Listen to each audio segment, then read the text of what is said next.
Ada acara Mata Najwa yang menghadirkan 3 baca pres. Tapi sayang banget, panggung sekeren itu malah dijadikan tempat ngibul sama Anies.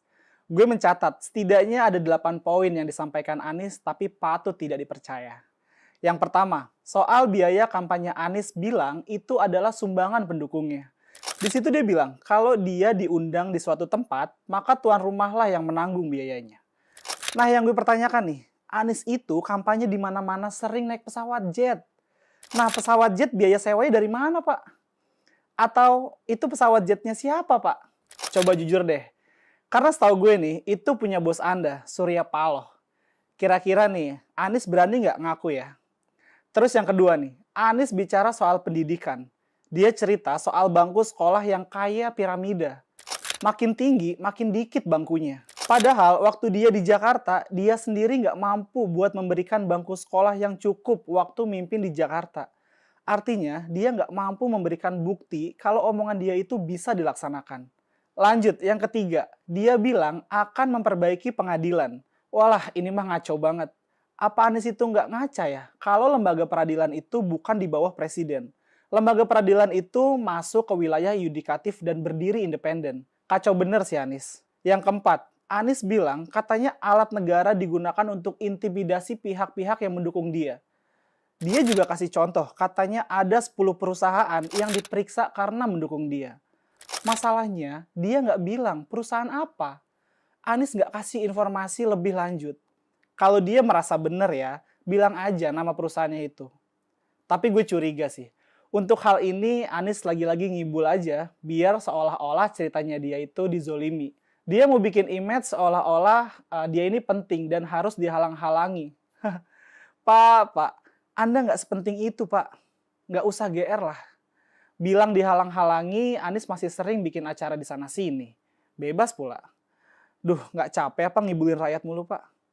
Masuk yang kelima. Anies bilang setiap jabatan harus diisi sama orang-orang yang kompeten. Lah, faktanya di Jakarta, beberapa jabatan diisi sama orang-orang dekatnya dia. Nggak kompeten pula. Gue ambil contoh aja ya. Apa kapasitasnya Ges Khalifah? Kok dia dikasih jabatan komisaris Ancol?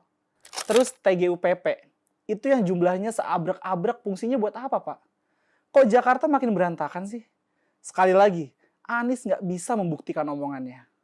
Sekarang yang keenam, Anies bilang dia akan membuka lapangan kerja. Faktanya, selama di Jakarta dia gagal membuka lapangan kerja. Yang dulu janjinya 200.000 lapangan kerja, ternyata cuma omong kosong, alias cuma janji palsu. Bahkan, tingkat kesempatan kerja di Jakarta itu masuk yang terendah di tingkat nasional loh, Pak. Nah, pertanyaannya, itu duit yang banyak banget kemana, Pak? Lanjut yang ketujuh, ini rencana yang super ngaco. Pemilik tanah yang terdampak jalan tol akan dijadikan pemegang saham dari jalan tol itu. Kelihatannya keren ya. Jangan senang dulu, karena ini akan timbul masalah baru. Kalau tanah itu dijadikan modal investasi, berarti pemilik tanah itu tidak akan mendapatkan kompensasi, ganti untung seperti yang selama ini didapatkan. Selama ini kan kalau mereka dapat ganti untung, mereka bisa langsung beli tempat tinggal baru kan? Nah, kalau mereka nggak dapat ganti untung, mereka mau gimana hidupnya, Pak? Coba lu bayangin nih, rumah udah dihancurin, terus mereka nggak dapat kompensasi. Terus mereka mau ngapain? Kalau nunggu jalan tol, itu butuh waktu sekitar 3 sampai 5 tahun. Pertanyaannya, mereka mau gimana selama 5 tahun itu? Dan setelah jalan tol dibuka, kan nggak langsung ada keuntungan buat yang dibagi. Menurut gua nih, gagasan super ngaco ini malah nyusahin rakyat, Pak. Yang terakhir, yang kedelapan, soal pembangunan yang berkelanjutan. Dia bilang di Jakarta dia udah meneruskan yang udah baik. Lu jangan percaya ya, itu ngibul. Faktanya nggak seperti itu loh. Contohnya aja nih, Taman Kalijodo itu nggak dirawat sama sekali. Selama Anies mimpin Jakarta, taman itu hancur banget. Padahal sebelumnya itu taman keren banget. Belum lagi nih, program penanggulangan banjir. Jadi di daerah Jakarta itu ada daerah yang sebelumnya udah bebas banjir. Pas Anies mimpin, kok bisa-bisanya daerah itu banjir lagi? Gimana nggak banjir kalau kalinya udah nggak pernah dikeruk sama dibersihin, Pak? Kalau soal Jakarta, gue bisa bicara banyak deh. Karena gue juga tinggal di Jakarta. Dulu sekolah dan sekarang cari makan juga di Jakarta. Jadi gue saksi bobroknya kepemimpinan Anies di Jakarta. Dan gue bisa pastiin, omongan manisnya Anies soal apa yang dia lakukan waktu mimpin Jakarta itu banyak ngibulnya. Berkaitan dengan acara itu juga, gue mau sorotin juga penampilannya Pak Prabowo. Apa yang disampaikan Pak Prabowo di acara itu nggak ada yang menarik sih. Yang gue lihat, dia banyak sih nggak tahu permasalahan bangsa. Dia coba maparin 17 program unggulannya.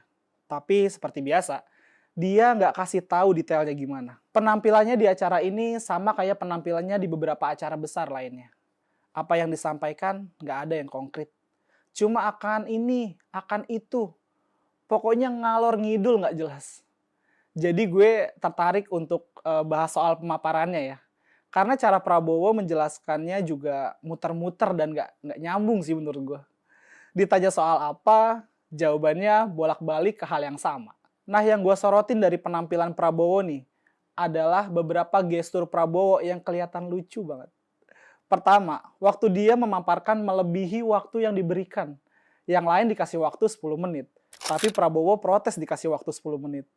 Terus ada lagi nih, dia minta refleksi depan cermin, seperti tamu-tamu yang lain. Tapi dia nolak.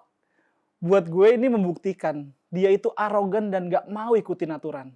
Kedua, waktu dia ditanya soal ketumpan Zulkifli Hasan yang bagi-bagi uang, dia bilang terima uangnya, kalau nggak mau pilih PAN ya jangan pilih PAN. Ngomong-ngomong kalau terima uang ini harus pilih sesuai hati nggak Pak?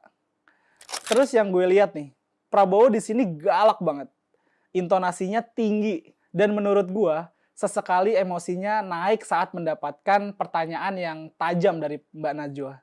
Kalau dia kelihatan emosi kan langsung joget-joget gak jelas kan. Mungkin udah di brief kalau emosinya itu harus joget-joget kali ya. Atau mungkin ada yang ngingetin dia dan ngodein dia di pinggir panggung kalau pas emosinya naik. Oh iya, ada ide Prabowo yang menarik buat gua nih. Saat ditanya soal penanggulangan korupsi, dia bilang mau naikin gaji PNS.